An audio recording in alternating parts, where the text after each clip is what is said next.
ನೋಡಿ, ಪ್ರತಿದಿನ ನಿಮ್ಮ ಸ್ವಾಭಿಮಾನವನ್ನ ಬೇರೆಯವ್ರ ಕಾಲ ಹತ್ರ ಅಡ ಇಟ್ಟು ಅರಮನೆಯಲ್ಲಿ ರಾಜಭೋಗ ಅನುಭವಿಸೋಕಿಷ್ಟಪಡ್ತೀರಾ? ಅಥವಾ ಯಾರ ಹಂಗೂ ಇಲ್ಲದೆ ಸ್ವಾಭಿಮಾನದಿಂದ ಏಕಾಂಗಿಯಾಗಿ ಗುಡ್ಸಲಿನಲ್ಲಿ ನೆಮ್ಮದಿಯಿಂದ ಇರೋಕೆ ಇಷ್ಟಪಡ್ತೀರಾ? ಇದಕ್ಕೆ ಕವಿ ಸರ್ವಜ್ಞ ಒಂದು ಅದ್ಭುತ ಮಾತು ಹೇಳ್ತಾರೆ.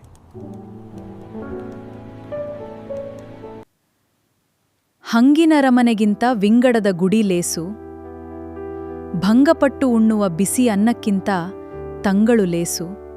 ಅಂದ್ರೆ ಯಾರದ್ದೋ ಹಂಗಿನಲ್ಲಿ ಅಧೀನದಲ್ಲಿ ಒದ್ದಾಡ್ತಾ ಬದುಕುವ ಐಷಾರಾಮಿ ಜೀವನಕ್ಕಿಂತ ಸ್ವಾಭಿಮಾನದಿಂದ ಏಕಾಂಗಿಯಾಗಿ ಗುಡಿಸಲಿನಲ್ಲಿ ಬದುಕುವ ಜೀವನ 100 ಪಟ್ಟು ಮೇಲು. ಅಷ್ಟೇ ಅಲ್ಲ, ಯಾರೋ ನಮ್ಗೆ ಅವಮಾನ ಮಾಡಿ ತಿರಸ್ಕಾರದಿಂದ ಬಡಿಸುವ ಬಿಸಿ ಬಿಸಿಯಾದ ಪಂಚಭಕ್ಷ ಪರಮಾನ್ನಕ್ಕಿಂತ ನೆಮ್ಮದಿಯಿಂದ ತಲೆ ಎತ್ತಿ ಕೂತು ತಿನ್ನುವ ತಂಗಳ ಅನ್ನ ನಮಗೆ ಅಮೃತವಿದ್ದಂತೆ.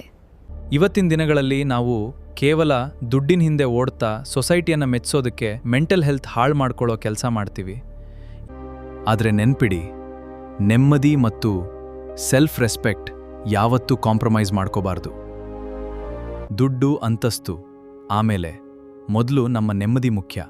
ನಿಮಗೂ ಹೀಗೆ ಅನ್ಸಿದ್ರೆ ವಿಡಿಯೋ ಲೈಕ್ ಮಾಡಿ, ಕಾಮೆಂಟ್ ಮಾಡಿ, ಶೇರ್ ಮಾಡಿ.